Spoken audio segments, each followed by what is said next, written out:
Добрый день, мы из Украины. Я рад приветствовать вас на своем канале.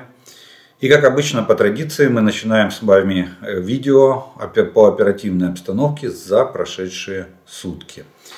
Что произошло на оперативных направлениях и на линии фронта в нашей стране и вокруг нее за прошедшие сутки. И сегодня на календаре у нас 1 апреля. Сменился календарный месяц очередной. Ну, к сожалению, война продолжается, поэтому пока ни о каких праздниках смеха мы не говорим и речи не ведем. Итак, за прошедшие сутки противник нанес 5 ракетных ударов, постоянно попадает под ракетные удары. Кстати, поменялась тактика, сейчас расскажу. 16 авиационных ударов и 39 обстрелов из реактивных систем залпового огня. 31 марта, это вчера, был нанесен очередной удар Российской Федерации по гражданским объектам. И были применены баллистические ракеты. Есть предположение, что была применена ракета типа «Кинжал». Сейчас это устанавливается и будет подтверждение. Или баллистическая ракета типа «Искандер». Что конкретно? Это, в принципе, одна и та же ракета разного базирования, наземного и воздушного. Воздушная может лететь на 2000 километров, наземного базирования до 500. И попал город Запорожье, частные дома и кладбища. Вот что даже на том свете людям не дают спокойно почивать, и взрывами вот таких ракет баллистических выворачивает могилы, вы понимаете, да? Происходит такая, будем говорить, очень жесткая эксгумация тел, разбрасывание останков и так далее. Ну, тут кощунству российских фашистов нету предела на сегодняшний день, к сожалению. Также для нанесения авиационных ударов, и, кстати, противник меняет тактику. Смотрите, видимо, ввиду резкого уменьшения количества ракет, это отмечают наши военные, поменялась тактика их применения. Применяются теперь ракеты на ближних дистанциях. Это ракеты С-300, это ракеты по прифронтовым городам. То есть практически Россия переносит огонь ближе к линии фронта. Уже вглубь страны ракеты летят все меньше и меньше. Не знаю, как будет дальше. Если, допустим, мы говорим, наша разведка давала нам цифру 40-50 ракет они могут собрать за месяц, то я так понимаю, что уже приближается тот день, когда мы можем увидеть очередную порцию ракет, которая может прилететь в Украину. Так как это планировалось, вот, допустим, 2 недели назад. Так что угроза ракетных ударов остается. Дополняют они эти ракетные удары еще и беспилотниками, дронами камикадзе типа Шахед-136. В частности, за прошедшие сутки было 6 ударных беспилотников применено по территории Украины. Ну, наша система противовоздушной обороны справилась со всеми 6. Так что в этом плане все БПЛА за прошедшие сутки были полностью уничтожены. С ракетами намного сложнее. Еще раз, вчера мы говорили с вами о том, что расчеты готовы, и вот они уже в Европе, скоро будут в Украине. Комплексы должны заступить на боевое дежурство. Те, которые могут бороться с баллистическими ракетами. Это должно немного облегчить ситуацию. Я не говорю, что это решит проблему, но облегчить ситуацию это должно. Противник продолжает сосредоточение своих усилий на той огненной дуге, которую мы с вами обрисовали. Это Лиманское, Бахмутское, Авдеевское и Марьинское направление. Видите, немножко выпало Купинское направление.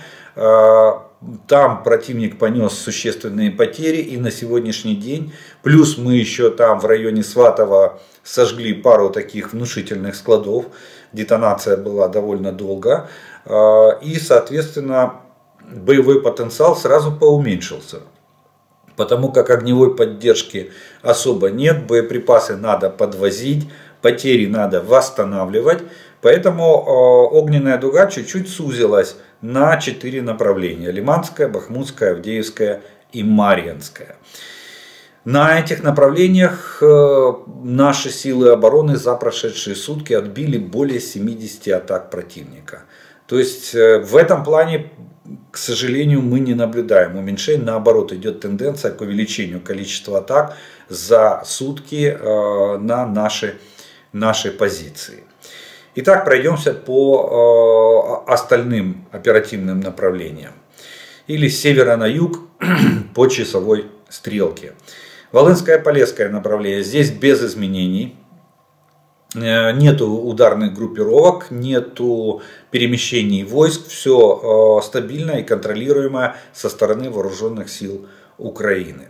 Северское, Слобожанское направление. К сожалению, здесь хоть и без изменений, но продолжаются обстрелы наших населенных пунктов, наших территорий. Черниговская, Сумская и Харьковская область продолжают страдать от обстрелов наших со стороны российских войск. Противник продолжает сохранять военное присутствие в Курской и Белгородской областях. Там незначительное, там нет ударных группировок и они не формируются, сразу обращаю внимание. Но тем не менее в приграничных районах, в Курской и Брянской областях, Белгородской областях находятся российские войска. Мы знаем о них, они там находятся давно уже и много месяцев. И они иногда даже совершают провокации. Но как бы угрозу вторжению эти войска не несут. Максимум это провокации. Далее, Купинское, Лиманское направление. Здесь противник продолжает локальные бои вдоль линии соприкосновения. Артиллерия работает по обе стороны, то есть и наша, и российская артиллерия. И на днях рашисты попытались атаковать вдоль всей линии фронта на Купинском направлении. Это Купинском и Лиманском, это от Невского до Торского. Вот если по карте посмотрите, еще раз вас направляю к карте Deep State, открывайте, она с анимацией, она даже может показать, когда появились стрелочки, на каком участке. Так вот, от Невского до Торского была попытка. Все начиналось как традиционно. Вот чем хорошо в том плане, что российское командование всегда предсказуемое. Может, они и понимают где-то там в глубине души, что надо что-то менять, но поменять они ничего не могут или не хотят. Поэтому все началось как обычно, традиционно, с артиллерийской подготовки атаки. Но потом, когда атака началась, атака захлебнулась из-за изменения погодных условий. Плюс наша артиллерия поработала, мы нанесли довольно существенные потери атакующим в ухудшенных погодных условиях для них. И они отступили на исходные рубежи. Вот такая вот обстановка за прошедшие сутки на Купинском и Лиманском направлении. Бахмут. Здесь архитяжелая ситуация, все усилия российские фашисты бросили на центр Бахмута. Самые ожесточенные бои, непрекращающиеся, круглосуточно непрекращающиеся атаки идут за центр Бахмута. Центр города атакуется с 3 сторон, с севера, с востока и с юга. На прошлые сутки противник имел частичный успех на юге самого города. В эти сутки противник не имел успеха, и в принципе бои продолжаются на тех же рубежах, как и в предыдущие сутки. За прошедшие сутки линия фронта или линия боевого соприкосновения в городе Бахмут не изменилась. Противник продолжает атаковать, мы продолжаем удерживать центр Бахмута. Авдеевское, Марьинское направление. Здесь противник вел наступательные действия, но успеха не имел. Тоже за прошедшие сутки очень сильно атаковали. Только в районе Марьинки силы обороны Украины отбили более 20 атак противника. Но противник, понеся потери, откатился на исходные рубежи. Работает наша артиллерия. в принципе, очень успешно. И поэтому поддержки со стороны российской артиллерии и бронетанк, и тяжелой техникой у российских войск здесь, на этих участках, меньше. И поэтому успеха противник никакого не имел. Линия боевого соприкосновения за прошедшие сутки на Авдеевском и Марьинском направлениях не изменилась. Шахтерское направление. Здесь позиционные бои и артиллерийские дуэли, ситуация без изменений. Запорожское, Херсонское направление то же самое. Артиллерийские дуэли. Мы потихонечку работаем мы объявили охоту на любые попытки российских фашистов развернуть огневые средства на левом берегу для обстрела населенных пунктов или территорий правого берега. И довольно у нас это, судя по результатам, получается неплохо. Количество обстрелов, особенно в Херсонской области, немного уменьшилось. Немного, не скажу, что мы полностью это оградили.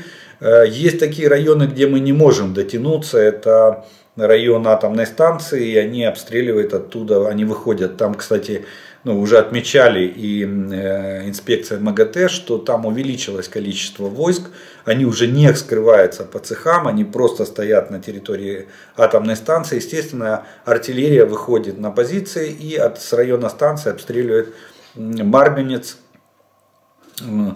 и другие населенные пункты на правом берегу. Поэтому там, к сожалению, им достается. На юге, на самом юге, там мы пытаемся устроить охоту, сафари на российскую артиллерию, что иногда у нас удается. Как вывод за прошедшие сутки можно сделать следующий, что враг неудачно активизировался на Сватовском направлении, то есть на Купинском. В Бахмуте ситуация фактически не поменялась за сутки, но враг не оставляет попыток улучшить тактическое положение в городе. То есть продолжает атаковать. После эффективного огневого поражения по районам сосредоточения живой силы и техники противников в Троицком районе Луганской области оккупанты усилили контрразведывательный режим.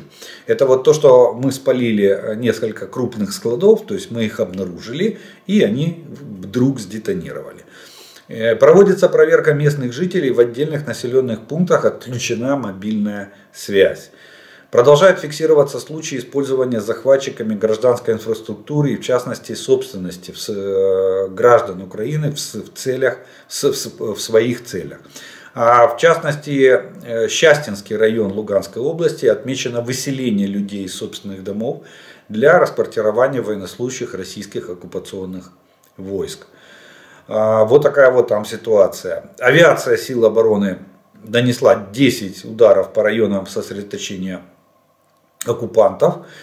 И урожай, который, как мы обычно говорим, урожай, который собрали силы обороны за прошедшие сутки, составил за сутки уничтожено 630 российских захватчиков, 1 танк, 4 боевые бронированные машины, 8 артиллерийских систем, 1 реактивную систему залпового огня, 1 средство ПВО, 7 автомобилей и 2 единицы специальной техники. Вот такой урожай собрали наши силы обороны за прошедшие сутки на всех оперативных направлениях и линии фронта от Харькова до Херсона. Что ж, на этом военную обстановку мы закончим и немножко поговорим о военно-политической обстановке. Она тоже имеет тенденции к сменам.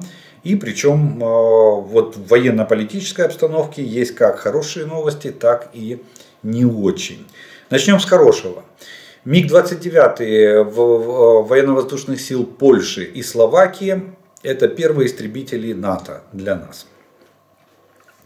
18 марта текущего года, то есть почти чуть меньше, чем 2 недели назад, поезд наконец-то тронулся. И было объявлено о передаче до конца августа 13 словацких МиГов-29. Со стороны Польши нам также будут переданы еще МиГ-29 в общей сложности около 13 бортов. Так что всего, по идее, мы должны получить 26 бортов. Ну, видите, к сожалению, срок растягивается аж до августа месяца, но тем не менее первых 4 МиГа словацких уже находятся на вооружении наших воздушных сил. Будем надеяться, что и остальные придут намного раньше, чем здесь указано. Но отметить надо положительное то, что и Польша наконец-то смогла пробить дорогу для своих самолетов, чтобы передать их вооруженным силам или воздушным силам вооруженных сил Украины. Ну, а Белоруссия. Белоруссия на сегодняшний день не перестает удивлять. Бульбафюрер, как его иногда называют в нашей прессе, самопровозглашенный руководитель Белоруссии Лукашенко, он провел ежегодное обращение к нации, зачитал точнее, и, естественно, постарался отметить самые важные вещи. Первое, но он, кстати, даже переплюнул сам себя, даже Путина точнее. Если Путин говорил о том, что Россия заканчивает строительство хранилища для тактического ядерного оружия и планирует 1 июля окончание строительных работ, да, то Лукашенко заговорил о межконтинентальных баллистических ракетах, тяжелых межконтинентальных баллистических ракетах. В ежегодном обращении к парламенту и народу Лукашенко заявил, что планы Москвы разместить ядерное оружие на территории страны помогут защититься от НАТО. Каким надо быть, не сповна розуму, як кажуть в Україні, чтобы размещение чужого ядерного оружия на своей территории помогло защититься от НАТО. Наоборот, вы становитесь мишенью номер 1. И чем мощнее будет размещено оружие на вашей территории, ядерное оружие, тем будем так, приоритетнее Белоруссия будет находиться в списке первого огневого удара со стороны НАТО. То есть вы размещаете оружие, вы несете угрозу. Это говорит о том, что завтра в Польше, в странах Балтии появится ядерное оружие. Причем ядерное оружие, которое будет не межконтинентальные баллистические ракеты. Вообще какой смысл их размещать в Белоруссии? 6000 километров минимальная дальность пуска этих ракет. Куда они будут лететь? По Вашингтону? Так подлетное время с Дальнего Востока намного меньше. Но вот это желание втянуть страну в ядерный угар, оно просто неистребимо. Так что вот это реальная угроза для безопасности Беларуси. Почему? Потому что НАТО, я уже говорил, когда Путин сказал, что он готов разместить на территории Беларуси тактическое ядерное оружие, я сразу же сказал, что значит первый удар конвенциальным оружием будет по месту хранения этого ядерного. А вы же понимаете, что ядерные боезаряды могут быть в результате этого удара разрушены, получится эффект грязной бомбы, то есть загрязнение территории Беларуси. Кстати, я так понимаю, база недалеко от Минска находится, где-то там. Так что вот белорусам есть над чем задуматься. Также не обошлось без методички об агрессии НАТО. Лукашенко сказал, что поверьте мне на слово, я никогда вас не обманывал, они готовятся к вторжению в Беларусь и уничтожению нашей страны. Кто готовит? Это точно так же, как легенда о том, что Украина собиралась напасть на Россию. У России не осталось выбора для того, чтобы не напасть на Украину. Поэтому, вот тут он точно вас обманывает, я так скажу, если обращаться к белорусам, то вот тут он точно вас обманывает, потому что НАТО не собирается на вас нападать. И главным перлом в речи Лукашенко была, видимо, мольба Путина, которую он озвучил о мире, о перемирии. Лукашенко сказал, что надо, он рискнул предложить опять Минск в качестве переговорной площадки, но это же поднимает и его престиж, Он готовился в 2014 году там к санкциям против него, а тут раз, и у него в Минске начались переговорные процессы. Помните, как он бегал в Минске, встречал западных представителей Запада, Франции, Германии, и говорил: они мне руку пожали, они мне руку пожали. То есть в этом плане, что не сделаешь ради пиара. Так вот, он говорит, что Украина должна, все должны прекратить огонь немедленно, без права перемещения войск, и объявить перемирие, и сесть за стол переговоров. Кому это выгодно? Только Российской Федерации. Россия сегодня слабеет как никогда. Я, кстати, смотрю, что в России маразм захлестывает через край. Почему? Потому что приходят такие дикие сообщения. Я дальше буду говорить о танках, которые Россия снимает с хранения, о пушках, которые Россия снимает с хранения. И их планируют поставить на фронт. Я так понимаю, что скоро они уже достанут автоматы ППШ. Вот. А может быть винтовки Мосина. Помните, как в Сталинграде давали одну винтовку на двоих и 5 патронов. Одному патроны, другому винтовку. И на вопрос, а почему не каждого, а все равно, говорит, кого-то из вас убьют, а второй воспользуется обоими выданными предметами, и винтовкой, и патронами. Поэтому я думаю, что тут Лукашенко честно отрабатывает перед Путиным свою миссию и просто озвучивает то, что Путина сегодня просто душит за горлом. А душит за горло почему? Потому что Путин остался один. Реально один. Си Цзиньпинь отверг предложение Путина о создании антизападной коалиции Китая и России. Я всегда говорил, что Китай при их товарообороте со Штатами и Европой никогда в жизни не пойдет на конфронтацию с Европой. Поиграть в политические игрища в плане там лучшая переговорная позиция, как мы с вами говорили, там выдвинуть какие-то условия, но в общем Китай не пойдет против паровоза. Никто не будет так рисковать. И Путин остался один. Индия рассматривает вопрос, пока данные официально не подтвержденные, вроде как говорят, что Индия собирается нам передать противотанковые комплексы. Французские комплексы ПТРК «Милан». Довольно хорошие, довольно распространенные и хорошо себя зарекомендовавшие. Конкурент ТОУ, кстати, причем и ТОУ-2 в том числе. Вот. Так что и Индия отказывается от российского вооружения. И у Путина очень, очень плохая ситуация в плане экономики в стране. То, что там, как они хвастаются, заводы работают 24/7, но мы что-то видим, что кроме индустриального грохота на выходе нет ничего. На сегодняшний день. Боеприпасы Россия пытается выпрашивать у Северной Кореи. А это опять же Китай.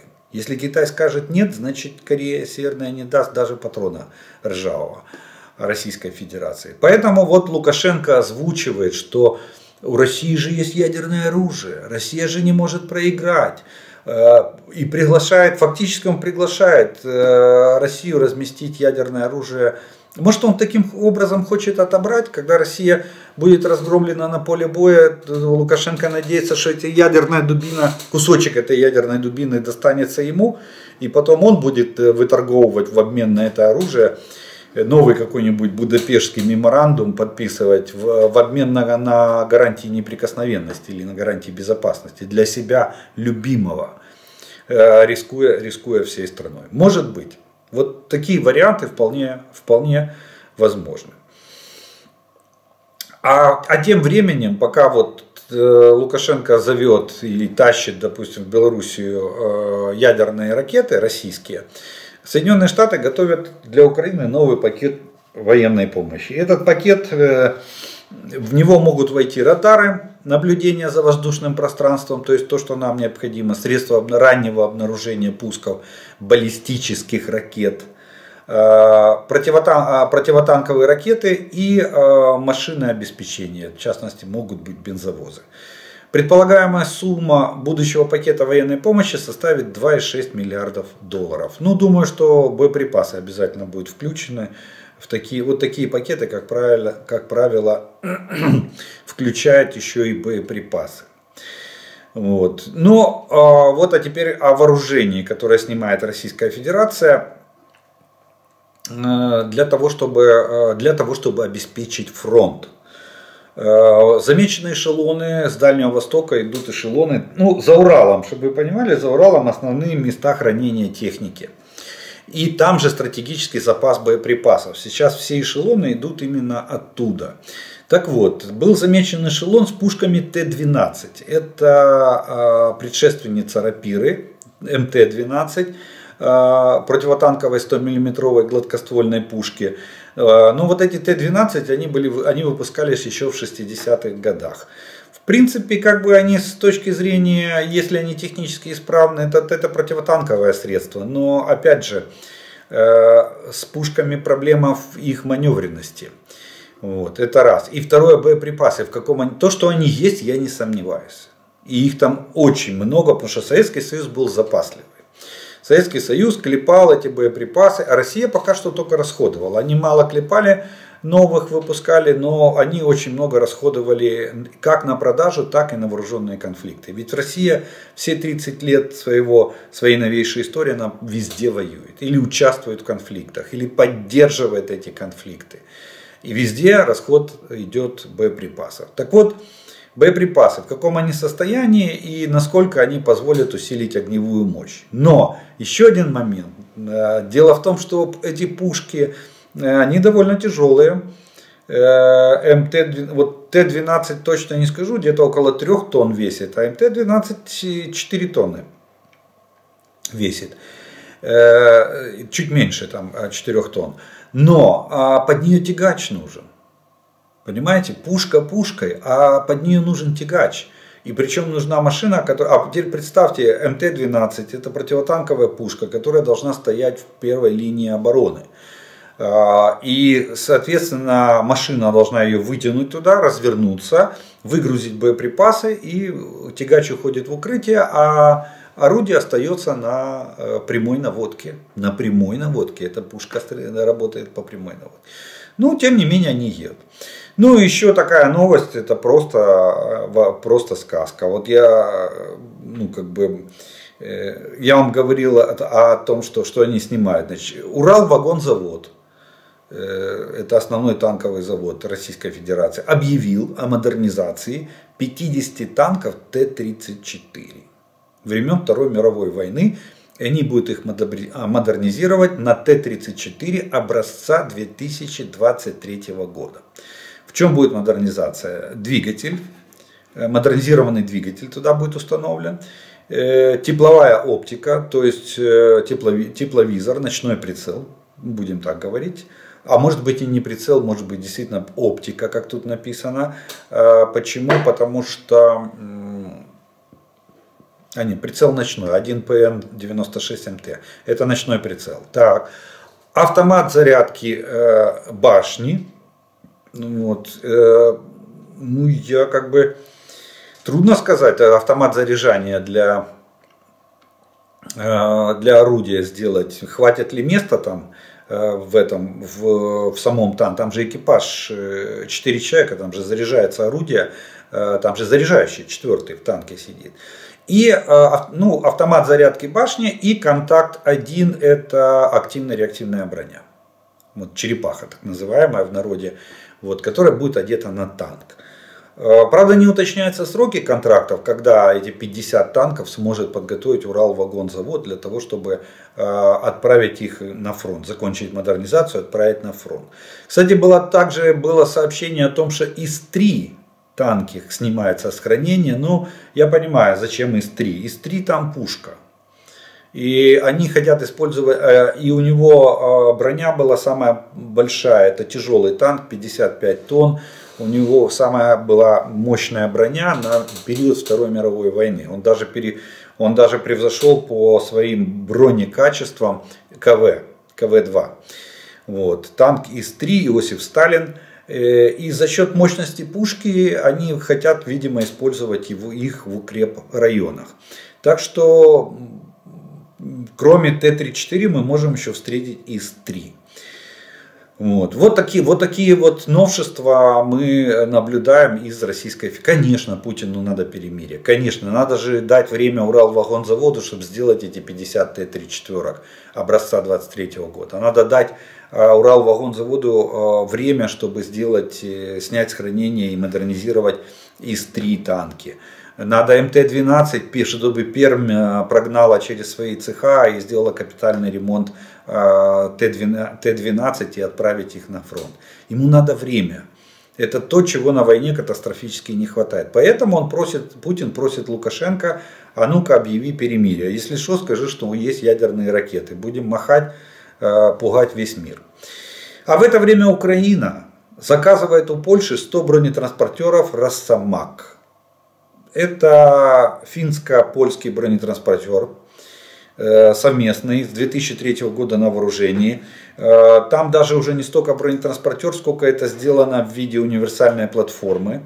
Ну, если брать в исполнение бронетранспортера, то у него 30-миллиметровая автоматическая пушка, пулемет 12,7 крупнокалиберный и пулемет 7,62.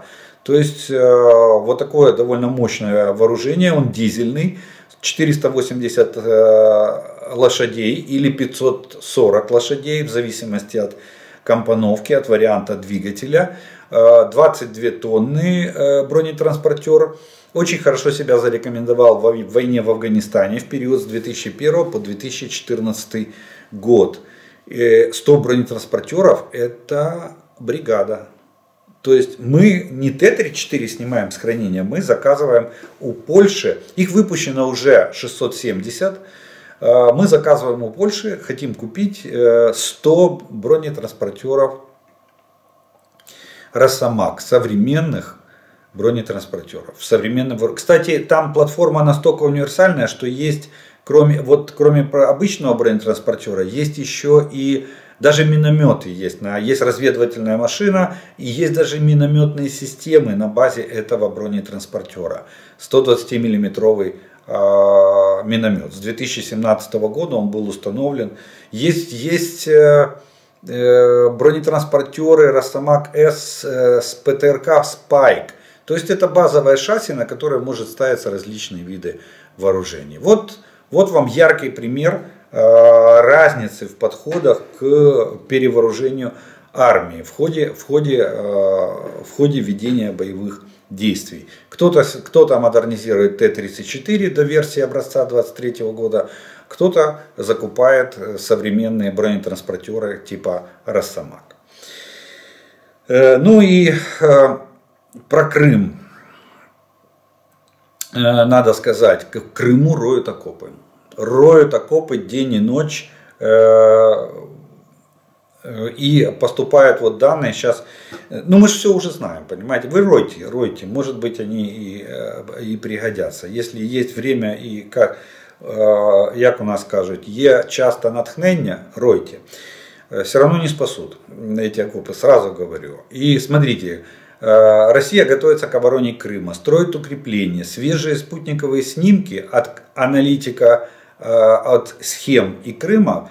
Значит, что мы наблюдаем? Двойная линия окопов обустроена сразу за админ-границей в районе российского пункта пропуска Армянск и в районе Перекопского вала.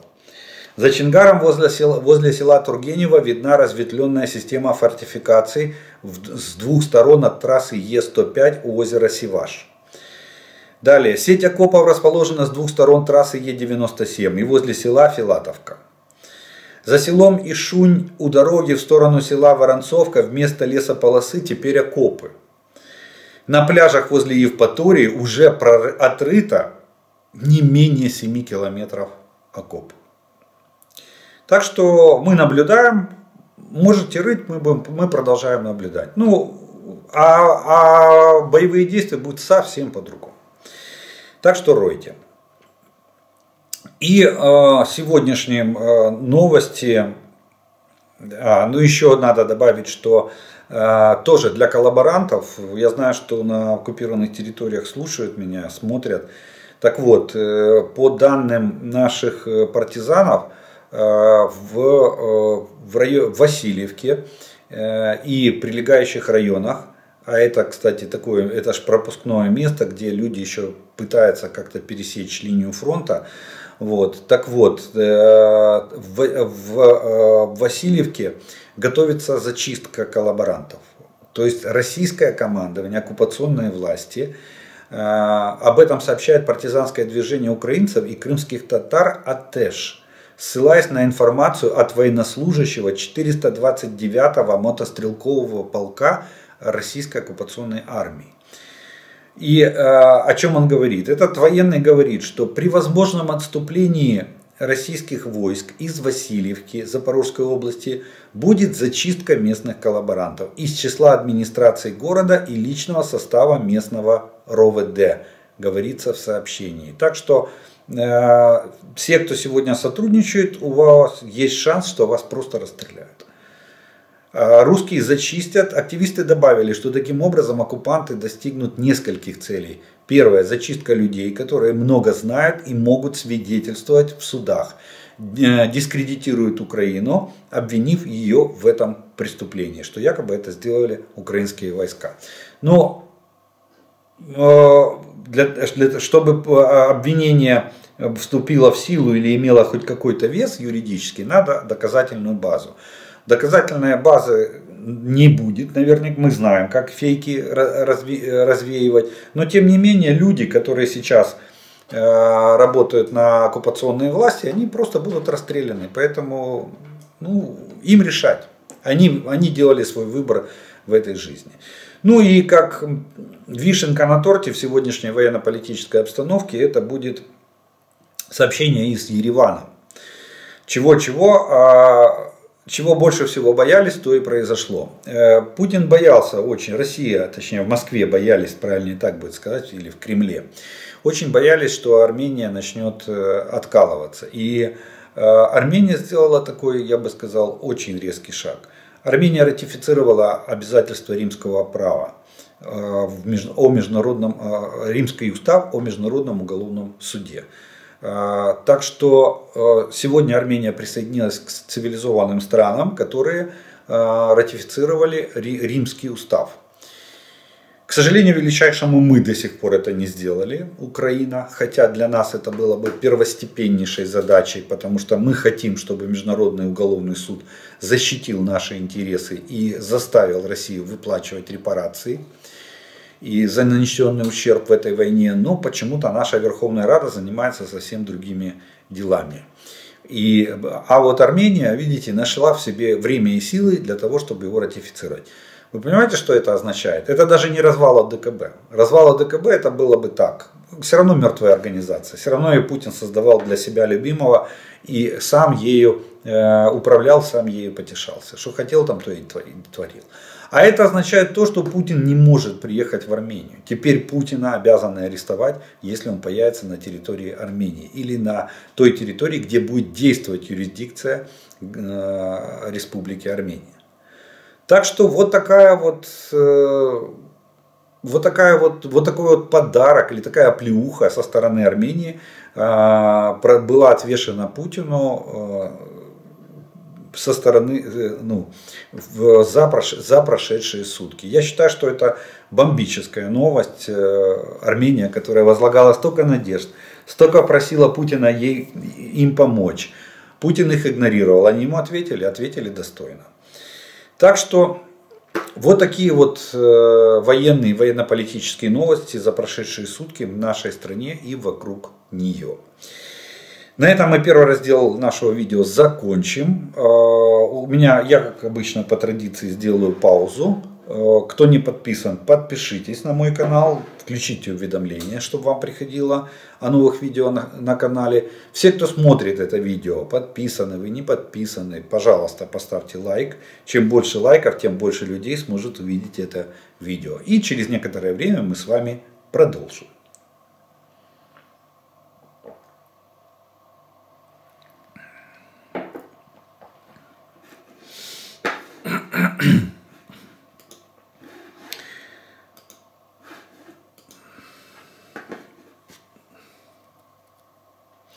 А продолжим мы с вами, как обычно, по традиции, это ответом на ваши вопросы. который вы задали в предыдущем видео. И первым вопросом сегодняшнего дня будет следующий. Есть вопрос. Как так получается, что о шахедах пишут, но реально их никто не видит и не слышит, и никто не сбивает? Действительно ли такие сообщения о шахедах, а не работа радиоэлектронной борьбы? В частности, интересует, как далеко РЭП способна достать, чтобы создавать ложные цели. РЭП не создает ложные цели. Ложная цель летит и создает сама себя. Или это, допустим, может быть шахед, на котором вместо взрывчатого вещества в головной части будет источник радиопомех. И пролетая, он будет просто глушить эфир вокруг себя. Самые мощные станции РЭП там достают до 200, где-то до 200-250 километров. Это, все зависит еще от диапазона. Где-то в среднем так. А так обычно там 50, 30-50 километров, 100 километров. Работают станции радиоэлектронной борьбы. Вот глушилки, они чуть бывают помощнее. И там, я уже рассказывал, могут быть узкополосные и широкополосные. То есть маленький кусочек диапазона на определенной частоте или довольно большой широкий диапазон захватывает, чтобы поставить помеху. Так вот, шахеды летают. Я вообще удивляюсь, как вы спрашиваете, шахеды никто не слышит, никто не видит. Мы тут в Киеве, я сам лично сколько раз слышал шахеды. Наша территориальная оборона, мобильные группы стреляют. Сбивали, и калибр один падал, и сбивали, и шахеды сбивали. Все есть. Единственное, что не все показывают шахеды. Обломки шахедов не все показывают, но поверьте, мобильные группы работают, слышно, как работает ПВО по этим шахедам, как работают мобильные группы. По ночам, сейчас меньше стало и шахедов, а вот зима 22 года, конец осени и зима, то есть ноябрь-декабрь, когда были такие массированные удары, и прожектора по небу носились, и все это сбивалось. И я очень удивлен, что вы не видели и не слышали.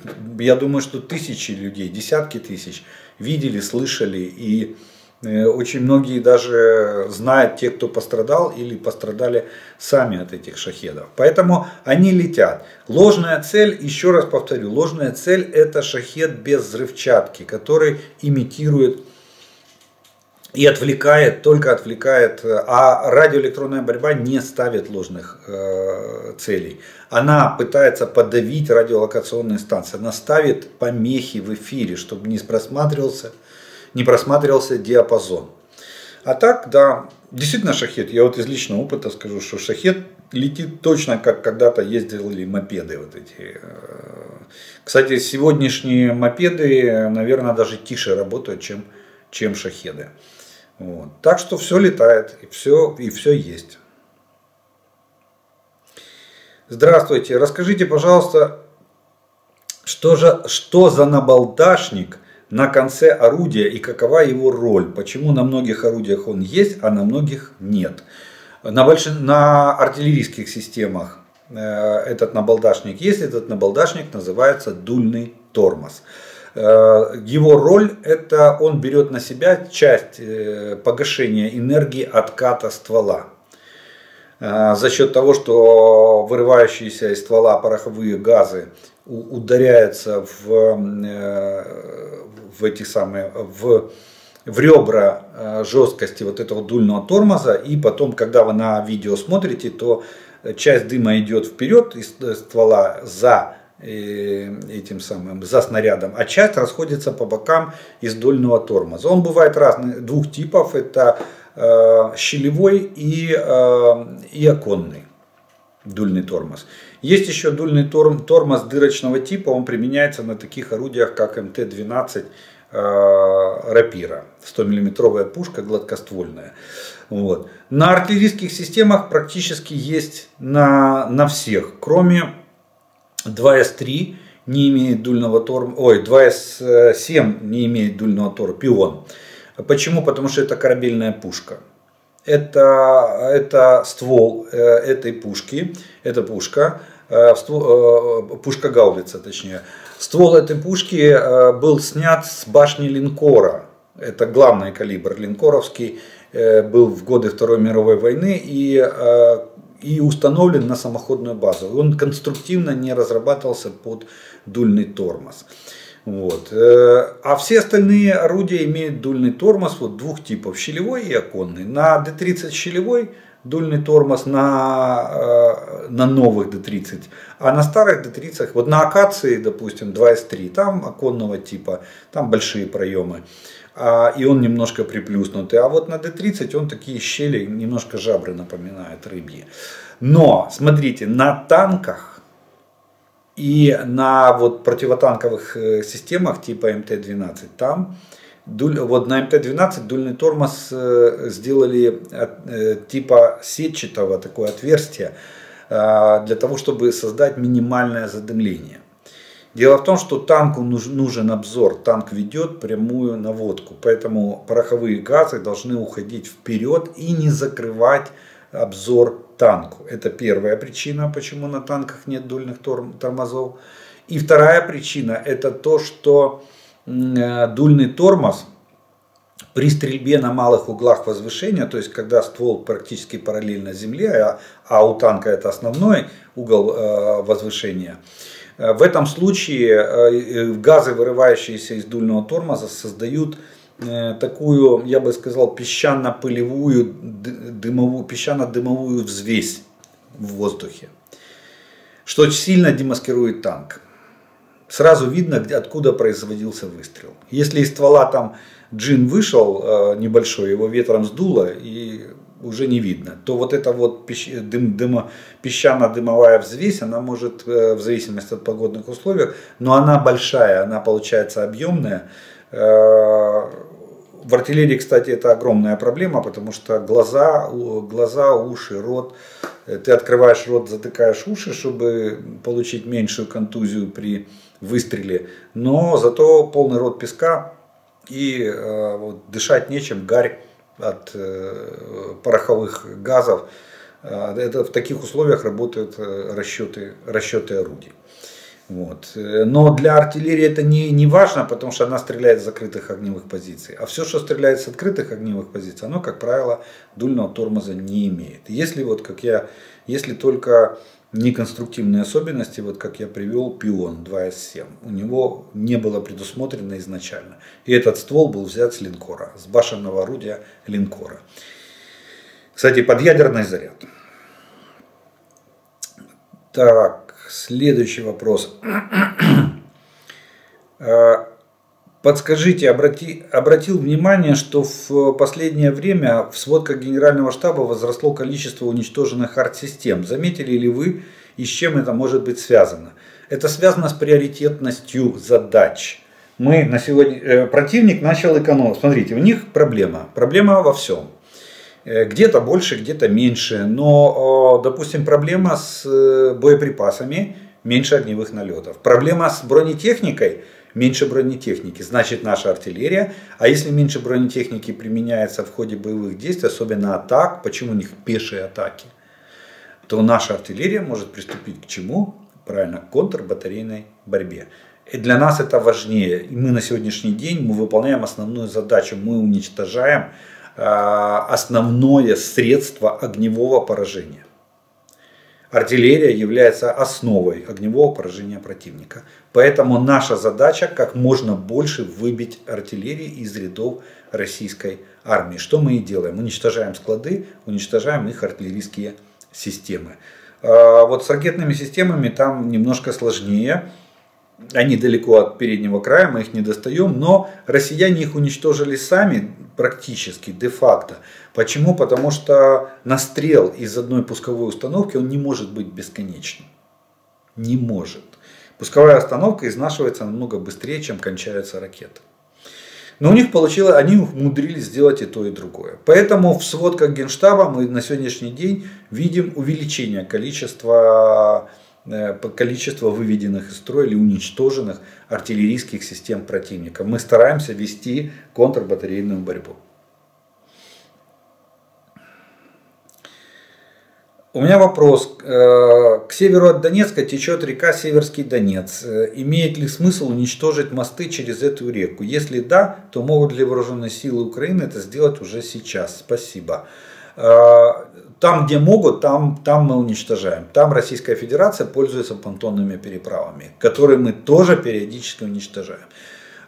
Все, что в зоне досягаемости и есть необходимость, поверьте, в Генеральном штабе сразу же отдают на приоритет, и артиллерия старшего начальника, дальнобойная, начинает работу по уничтожению того или иного объекта. Все, что мы не достаем, то мы пока что не уничтожаем.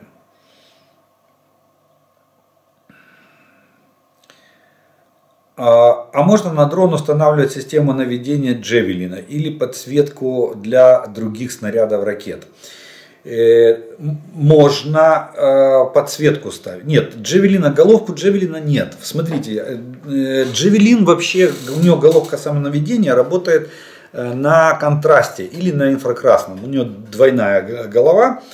Там необходим захват цели. Оператор должен навести на цель и нажать кнопочку захват. И как только загорится зеленым цветом рамка вокруг цели, то есть захват произведен, ты делаешь пуск. Вот так работает головка самонаведения Джевелин. Она работает по двум принципам. Это тепловое излучение и контрастность цели. То есть танк 50 тонн, как минимум 50 тонн металла на фоне земли выделяется великолепно. И, соответственно, Джевелин захватывает его и летит. Дальность стрельбы Джевелином, дальность пуска его 2,5 километра. То есть это средство ближнего боя, пехотное. Поэтому установить эту голову на ракетах, а на ракетах ставится немножко другая голова. Там голова сопоставляет заложенную в нее изображение цели с тем, что эта голова видит перед собой. И, соответственно, корректирует себя по цели. И вот так работает, допустим, тот же снаряд Эскалибур тоже. Вот говорят, как он может по движущейся цели? Потому что он, когда подлетает к объекту на конечном участке траектории, у него включается вот эта голова самонаведения. Если цель движущая, он себя скорректирует за этой целью. Он ее быстро обнаруживает, она совпадает с той картинкой, которая у него заложена в голове, в мозгах электронных, и он ее преследует. Если она стационарная, он просто себя корректирует относительно цели и попадает. Примерно так же работает головка самонаведения ракеты. А вот на разведывательных дронах, типа Reaper, который потом Black Hawk MQ-9 американский, там стоит возможность подсветки.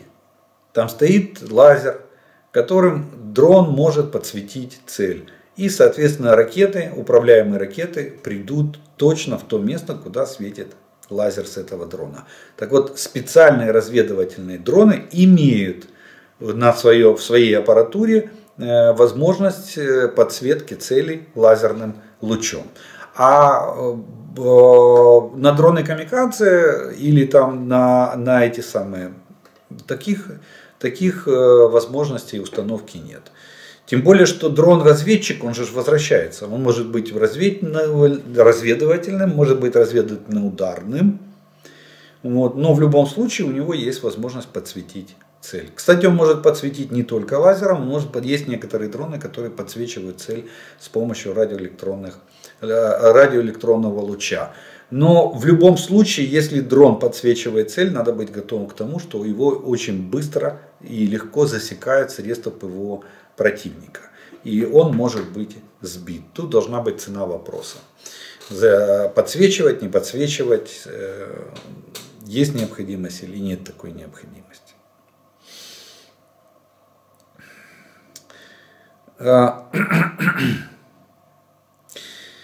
Добрий день. В одному з відео декілька днів тому ви казали, що деякі дрони оснащені приладами, які самі можуть визначати цілі, такі як ворожа техніка та схожі цілі. Питання, як даний дрон може відрізнити робочу техніку від вже спаленої перед тим?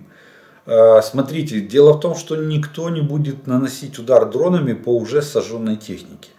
Дроны наносят удары по координатам, как правило. Корректируются они уже на конечном этапе и уже непосредственно по самой цели.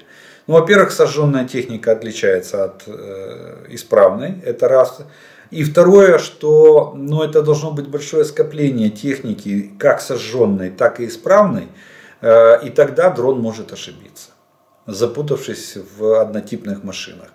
Но такого же не бывает, мы же прекрасно понимаем, что там, где технику, если уничтожили, ее либо на эвакопункты забирают, либо меняют позицию, потому что пристреленная позиция для артиллерии – это очень легкая добыча.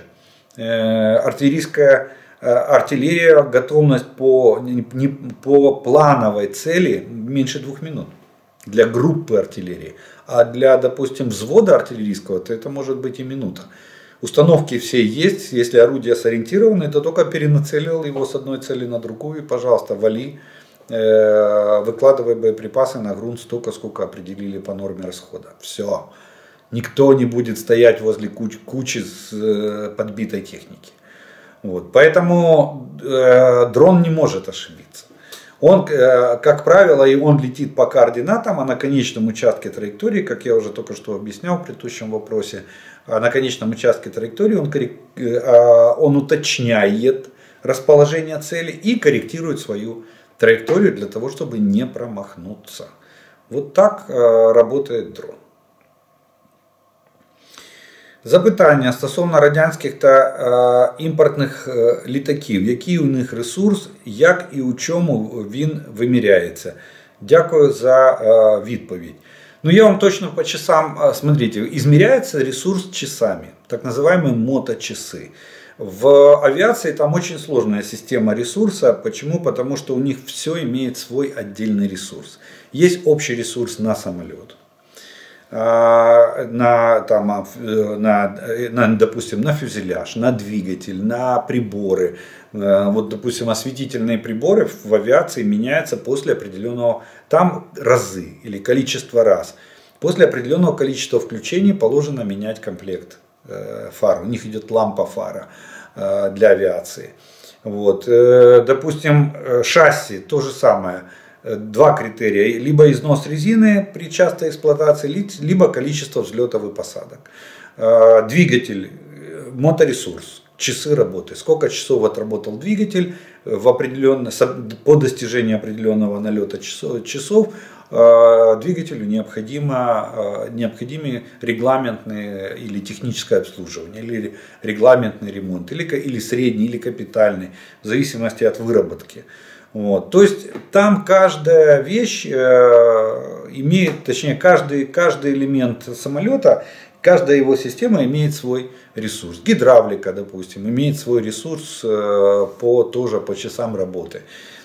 Он определяется. Это все, раньше это учитывалось по счетчикам моточасов, устанавливались, не на всех, конечно, системах, но на большинстве основных систем они стояли. Вот. Сейчас это делает бортовой компьютер, который четко показывает, если же возникают какие-то неполадки, или отказы, так называемые, то эта система или эта деталь заменяется немедленно при первом же техническом обслуживании или подготовке машины к следующему боевому вылету. Пилот прилетает, сдает машину технику, говорит, у меня там проблемы были там-то, там-то, там, посмотри. И он смотрит. Он это записывает все в журнал, пилот, а уже техник берет журнал и по журналу готовит машину к следующему боевому вылету. Моточасы. Точно не скажу, сколько там по конкретному типу, потому что определяется по самому большому, как правило, по двигателю. Определяются моточасы самолета. Вот. Но скажу так, что сказать, что, допустим, западные самолеты более выносливые, чем советские, я бы не сказал. В Советском Союзе делался упор на выносливость. Там запас прочности всегда давался. Относительно российских самолетов, тут вообще-то большой вопрос.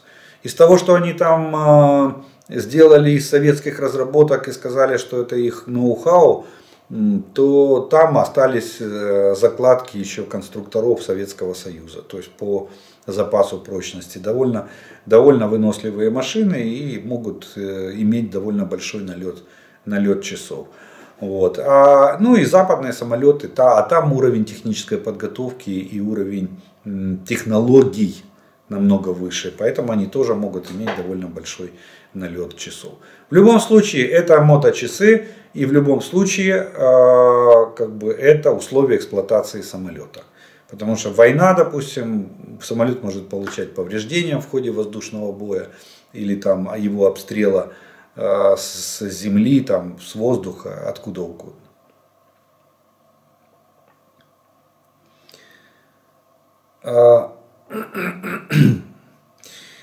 Здравствуйте. Вопрос по танкам Леклерк. В Украину уже прибыли танки Леопард и Челленджер, а про Леклерк тишина. Сам сеньор Макрон утверждал, что танк Леклерк самый лучший танк в мире. Это только можно проверить в реальных боевых условиях. Танк какой страны действительно лучший. Да, вы абсолютно правы, что только бой покажет все недостатки и все преимущества любой техники, в том числе и танка. Так вот, скажу так, что Макрон нет. Макрон наоборот сказал, что Леклерков нет, что Леклерк настолько там суперсовременный танк, что мы не освоим его. Он нас посчитал, что мы не сможем освоить Леклерки, поэтому танки я вам не дам. Вот. А пулемет я вам не дам. Помните, белое солнце пустыни. Вот Макрон примерно высказался именно так. Вот. Так что не ожидайте Леклерков на поле боя или в составе сил обороны Украины. Что касается практических, но Леклерк, скажу так, он входит в десятку, но где-то во второй половине этой десятки, там 7 или 8, не помню, место. Я читал как-то, отвечал на вопрос, топ-10 лучших танков мира. Вот. Но на первом месте Абрамс и Леопард. Они постоянно делят первое место между собой. И причем Леопард уже в версии А7 и Абрамс в версии М2.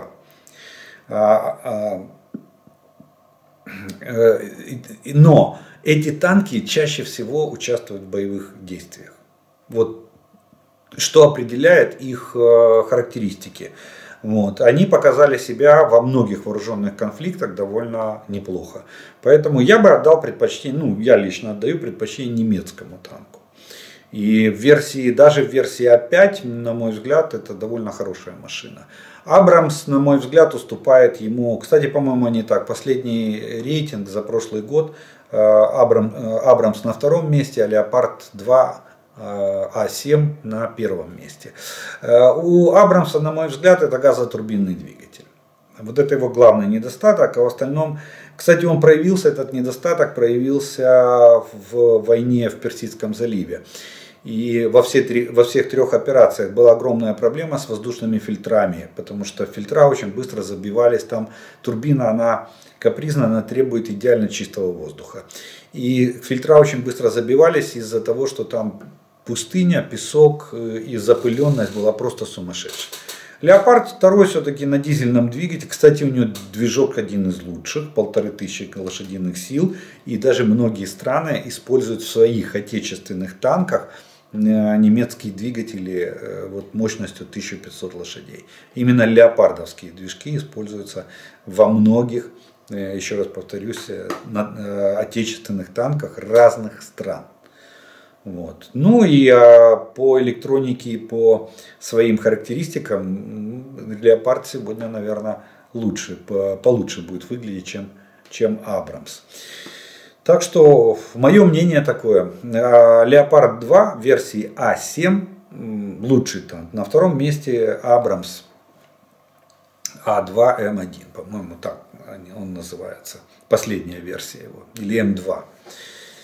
А2М2, по-моему, так. И к нам, кстати, должны были дать последнюю версию уже с броней из объединенного урана, но потом все переиграли, сказали, что для того, чтобы ускорить нам передачу Абрамсов, нам дадут в старой версии, но в обновленной версии, вот так вот, но без брони из объединенного урана. Ну что ж, на этом мы вторую часть вопросную тоже закончим.